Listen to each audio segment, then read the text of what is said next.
जिलाध्यक्ष निषाद पार्टी, जिलाध्यक्ष अपना दल,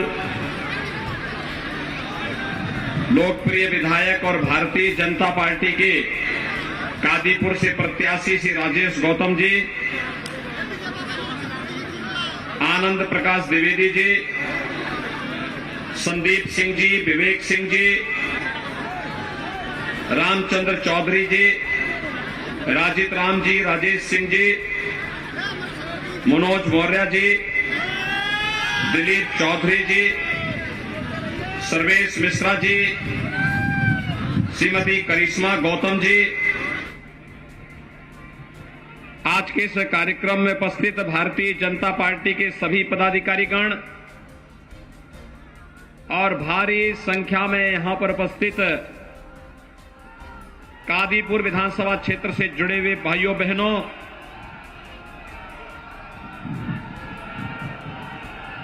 मर्यादा पुरुषोत्तम भगवान श्री राम की इस पावन धरा को जो उनके पुत्र महाराज कुश ने बसाई थी,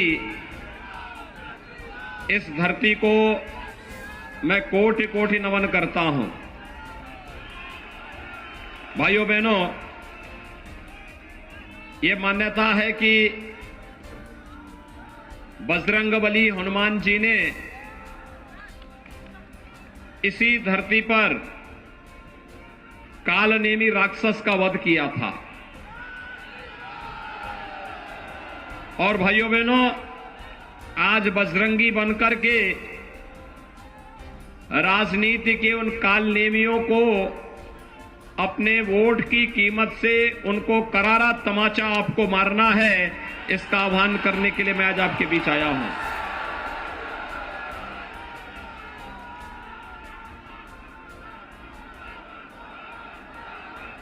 भाइयों बहनों, सुल्तानपुर वैसे भी धोपाप घाट यहां पर है, सीताकुंड घाट यहां पर है और साथ साथ स्वाधीनता आंदोलन में भी एक बड़ी भूमिका का निर्वहन करने वाला जनपद है सीतापुर, आपका सुल्तानपुर। मैं भारत माता के उन सभी महान सपूतों को जिन्होंने देश की स्वाधीनता के लिए अपना सर्वस्व न्यौछावर किया, उन सबको भी कोटि कोटि नमन करते हुए इतनी भारी संख्या में आप आए हैं कि मैदान ही कम पड़ गया है। मैं आपका अभिनंदन करता हूं, आपका स्वागत करता हूं। लेकिन भाइयों बहनों, जो उत्साह है, इस उत्साह को मतदान के दिन तक बनाए रखना है। आज चतुर्थ चरण का मतदान हो रहा है। 3 चरणों के मतदान पहले ही पूरे हो चुके हैं। आज सायंकाल तक 4 चरणों के मतदान हो जाएंगे। रुझान बताते हैं सपा का सुपड़ा साफ हो जा रहा है। बहुजन समाजवादी पार्टी पिछली बार 19 सीट पाई थी, इस बार उसकी आधी हो जाएगी। और भाइयों बहनों, कांग्रेस को तो उसके नेता ही ले डूबेंगे। और इसीलिए आज मैं कादीपुर में विशेष रूप से आया हूं। भाइयों बहनों, पिछली बार आपने श्री राजेश गौतम को यहां से विधायक बना करके भेजा। प्रदेश में भारतीय जनता पार्टी की सरकार बनी। एक मजबूत सरकार जब होती है वह दमदार होती है, और दमदार सरकार का परिणाम क्या होता है, यह आपके सामने है। एक दमदार सरकार विकास की बड़ी बड़ी परियोजनाएं भी लेके आती है, गरीब कल्याणकारी योजनाओं को भी लागू करती है, और भाइयों बहनों, अपराधी और माफियाओं को भी सबक सिखाने का काम करती है। याद करिए, आपके सुल्तानपुर में 1947 से लेकर 2021 तक कोई मेडिकल कॉलेज नहीं था। आज सुल्तानपुर में मेडिकल कॉलेज बन रहा है। बधाई हो सुल्तानपुर वासियों आप सबको कि जब यहां मेडिकल कॉलेज 2023 में प्रारंभ होगा तो भाइयों बहनों सुल्तानपुर के नागरिकों को उपचार के लिए लखनऊ, प्रयागराज, अयोध्या या दिल्ली या कहीं और जगह नहीं जाना पड़ेगा। उपचार की सुविधा सुल्तानपुर में ही प्राप्त हो जाएगी। और हमारा नौजवान जिसकी तमन्ना होती थी कि मैं डॉक्टर बन जाता, उसे दूर जाना पड़ता था, समस्या होती थी। आज मैं कह सकता हूं जब यहां मेडिकल कॉलेज बनेगा सुल्तानपुर के नौजवानों को डॉक्टर बनने का अवसर सुल्तानपुर में ही प्राप्त हो जाएगा। भाइयों बहनों, आप धक्का जहां पे है वहीं पे थोड़ा धक्का मुक्की ना करें। आराम से सुनिए बस। आपके उस उत्साह के लिए धन्यवाद। लेकिन भाइयों बहनों,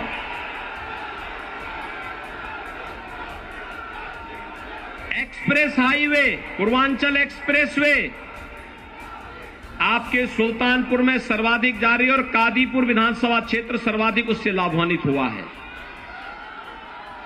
एक्सप्रेसवे में जब हम लोग भाइयों बहनों एक्सप्रेस हाईवे में अभी तो हम लोगों ने एयर स्ट्रिप बनाई है। इमरजेंसी लैंडिंग के लिए कभी विमान को उतरना पड़े एक्सप्रेस हाईवे पे उस प्रकार की सुविधा है। और अभी तो इंडस्ट्रियल कॉरिडोर बनेगा, एक क्लस्टर विकसित होगा जहां कई उद्योग लगेंगे और मेरे सुल्तानपुर के युवाओं को नौकरी और रोजगार के लिए बाहर नहीं बल्कि सुल्तानपुर जनपद में ही नौकरी और रोजगार सुल्तानपुर के नागरिकों को प्राप्त हो जाएगा। भाइयों बहनों, विकास की एक सोच होती है, उसके लिए साफ नियत चाहिए, स्पष्ट सोच चाहिए, मजबूत सरकार चाहिए और दमदार कार्य भी चाहिए। याद करिए, समाजवादी पार्टी की सरकार जब आई थी उसने पहला निर्णय क्या लिया था? आतंकवादियों के मुकदमों को वापस लेने का। क्या निर्णय लिया था? आतंकवादियों के मुकदमों को। और जब भारतीय जनता पार्टी की डबल इंजन की सरकार आई तो हमारी सरकार ने पहला निर्णय क्या लिया? हमारी सरकार का पहला निर्णय था अन्नदाता किसानों की कर्ज माफी का। हमने प्रदेश के 86 लाख किसानों का 36,000 करोड़ रुपए का कर्ज माफ किया था। और भाइयों बहनों, 51,700 से अधिक किसानों का अकेले सुल्तानपुर जनपद में कर्ज माफ हुआ था। भाइयों बहनों, प्रधानमंत्री किसान सम्मान निधि में 3,41,000 किसानों को अकेले सुल्तानपुर में प्रधानमंत्री किसान सम्मान निधि में 6,000 रुपए हर वर्ष उनके अकाउंट में आते हैं। और यही नहीं, 84,000 से अधिक गरीबों के लिए भारतीय जनता पार्टी की डबल इंजन सरकार ने प्रधानमंत्री मोदी जी के नेतृत्व में एक एक आवास देने का काम भी किया। भाइयों बहनों, 90,000 वृद्धजनों को, 90,500 से अधिक वृद्धजनों को सुल्तानपुर में 12,000 रुपए की पेंशन की सुविधा दी जाती है। लगभग 40,000 विधवा महिलाओं को 12,000 रुपए सालाना पेंशन की सुविधा दी जा रही है। और 17,000 से अधिक दिव्यांगजनों को भी 12,000 रुपए सालाना पेंशन देने का कार्य भारतीय जनता पार्टी की सरकार कर रही है। समाजवादी पार्टी ने ये पेंशन रोक दी थी। उनकी संवेदना किसानों के प्रति नहीं है, नौजवानों के प्रति नहीं है, महिलाओं के प्रति नहीं है, बुजुर्गों के प्रति नहीं है, गरीबों के प्रति नहीं है। समाजवादी पार्टी की और बहुजन समाजवादी पार्टी की संवेदना है केवल और केवल पेशेवर माफिया, अपराधी और आतंकवादियों के प्रति। और इसीलिए जब भी उन्हें अवसर मिला, सपा या बसपा जब भी आई है, अपने साथ आतंकवाद और अपराध भी लेकर के आई है। 5 साल हो रहे हैं, 5 साल में आपने कहीं प्रदेश में दंगों का नाम सुना है क्या? कोई दंगा आज नहीं होता है। कर्फ्यू का नाम सुना है क्या? कर्फ्यू भी नहीं लगता है। समाजवादी पार्टी की सरकार के समय 700 दंगे, बहुजन समाजवादी पार्टी की समय 364 दंगे हुए थे। समाजवादी पार्टी की उससे पहली सरकार के समय दर्जनों आतंकी घटनाएं घटी थी, जिसमें दर्जनों लोगों की मौत हुई थी। भारतीय जनता पार्टी की सरकार के समय कोई दंगा नहीं, कोई कर्फ्यू नहीं, कोई आतंकी घटना नहीं, भय मुक्त वातावरण। कर्फ्यू का स्थान कावड़ यात्रा ने ले लिया है। और भाइयों बहनों, जो बाजारों में बमबाजी होती थी ना अपराधियों के द्वारा, आज बमबाजी नहीं होती है। आज तो कावड़ यात्रा निकलती है, हर हर बम बम का नारा लगाते हुए निकलती है। समाजवादी पार्टी की सरकार के समय, भाइयों बहनों, समाजवादी पार्टी की सरकार के समय सिपाही महोत्सव होता था। सिपाही महोत्सव में न राग था, न रंग था, न भाव थी, न भाषा थी। आयोजकों को स्वयं पता नहीं था क्या हो रहा है। लेकिन आज उत्तर प्रदेश में जब महोत्सव की बात आती है, तो उत्तर प्रदेश में अयोध्या का दीपोत्सव दुनिया के अंदर, पूरी दुनिया उसके प्रति जुड़ती है। बरसाना वृंदावन का रंगोत्सव, होली कैसे होनी चाहिए, ये मथुरा वृंदावन की होली सबके सामने आती है रंगोत्सव के रूप में। देवताओं की दीपावली कैसे होती है, काशी की देव दीपावली सारी दुनिया के सामने छाती है। रामनवमी अयोध्या की, कृष्ण जन्माष्टमी मथुरा की, भव्य कुंभ और दिव्य कुंभ प्रयागराज का पूरी दुनिया के अंदर छाता है। भाइयों बहनों, हमारा उत्तर प्रदेश प्रगति के पथ पर निरंतर अग्रसर है और इस उत्तर प्रदेश की तकदीर को बनाने वाला है हमारा युवा, हमारा अन्नदाता किसान, हमारा श्रमिक, हमारी माताएं बहनें और पूरा समाज जब सामूहिक प्रयास करता है, उत्तर प्रदेश देश के अंदर नंबर 1 प्रदेश बनने की ओर अग्रसर होता है। और इसलिए भाइयों बहनों, आज मैं आपके पास आया हूं आपसे कहने के लिए, याद रखना, समाजवादी पार्टी की सरकार के समय नौकरी निकलती थी तो उसका बंदरबाट होता था। नौजवानों को नौकरी के नाम पर कैसे उन्हें गुमराह किया जाता था, वे आज भी झूठे वायदे कर रहे हैं। सावधान रहने की आवश्यकता है। याद रखना, उनके समय सुरक्षा का खतरा था। उनके समय में नौकरी निकलती थी, उसमें वसूली शुरू हो जाती थी, न्यायालय रोक लगाता था। हमारी सरकार के समय 5 लाख नौजवानों को सरकारी नौकरी मिली, पारदर्शी तरीके से मिली। और वर्तमान में हमने तय किया है, आने वाले 5 साल में हर परिवार के एक नौजवान को रोजगार या नौकरी के साथ जोड़ने का काम करेंगे।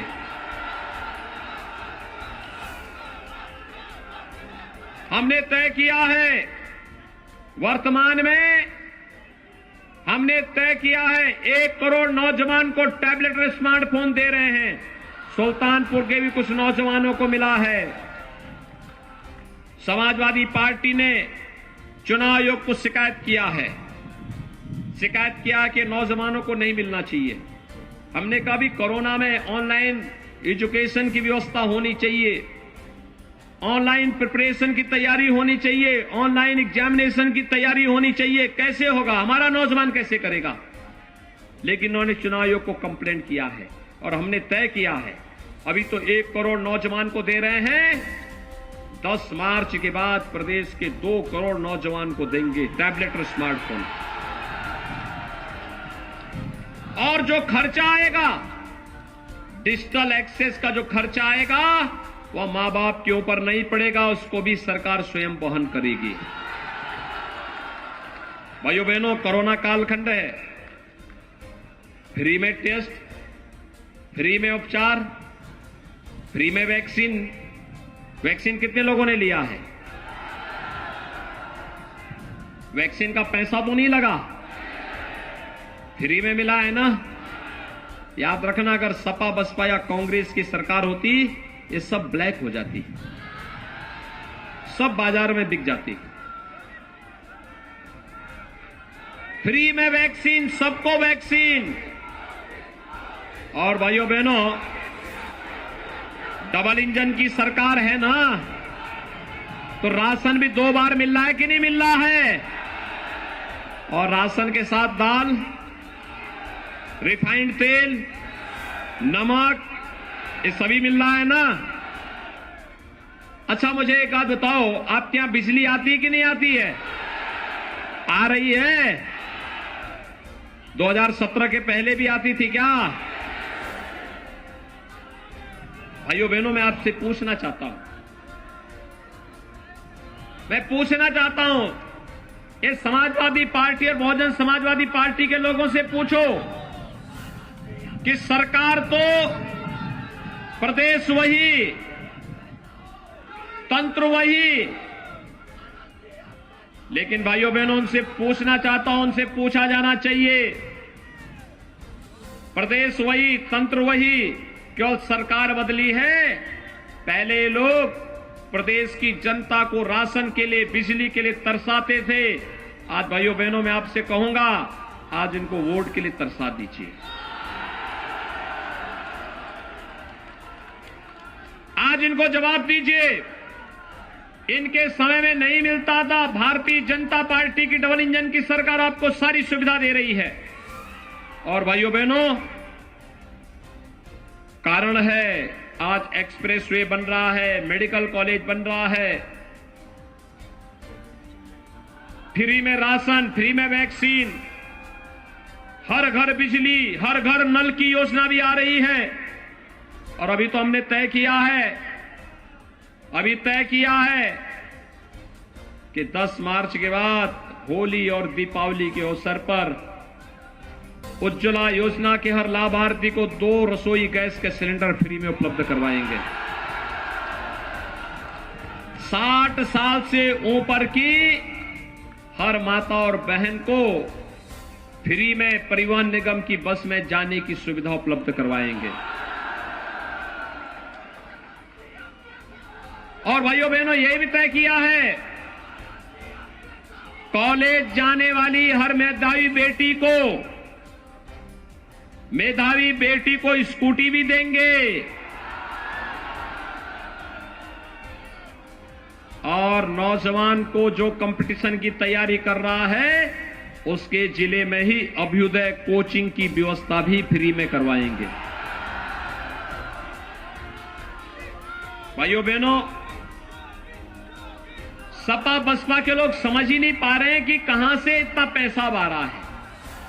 मैंने कहा, भी देखो, हम एक्सप्रेसवे और हाईवे के निर्माण के लिए हमारे पास एक छड़ी है, हम इस्तेमाल करते हैं, विकास का कार्य का पैसा आता है, और वह है, एक हाथ में विकास की छड़ी जाती है और दूसरे हाथ में जब बुलडोजर चलता है ना, तो जितने माफिया और अपराधी हैं, जितने इनके इत्र वाले मित्र हैं, उनके घर का जो पैसा गरीबों का लूटा गया है, वह पैसा वापस आता हुआ दिखाई देता है। और गरीब के लिए राशन में खर्च होता है, मेडिकल कॉलेज में खर्च होता है, एक्सप्रेसवे में खर्च होता है, बिजली देने में खर्च होता है, टैबलेट और स्मार्टफोन देने में भी खर्च होता है। उत्तर प्रदेश में आज के दिन पे पैसे की कमी नहीं है। हमारा उत्तर प्रदेश देश की नंबर 1 अर्थव्यवस्था बनेगा। आप सहमत हैं? उत्तर प्रदेश को आगे बढ़ना चाहिए कि नहीं बढ़ना चाहिए? लेकिन इतना बढ़ेगा जब एक दमदार सरकार होगी। दमदार सरकार के लिए वोट देंगे, राजेश गौतम को भारी मतों से विजयी बनाएंगे, भारतीय जनता पार्टी की 6 की 6, 5 की 5 सीटों पर विजयी बनाएंगे। सभी लोगों को राजेश गौतम को भारी मतों से विजयी बना के भेजेंगे। सभी लोग सहमत हैं?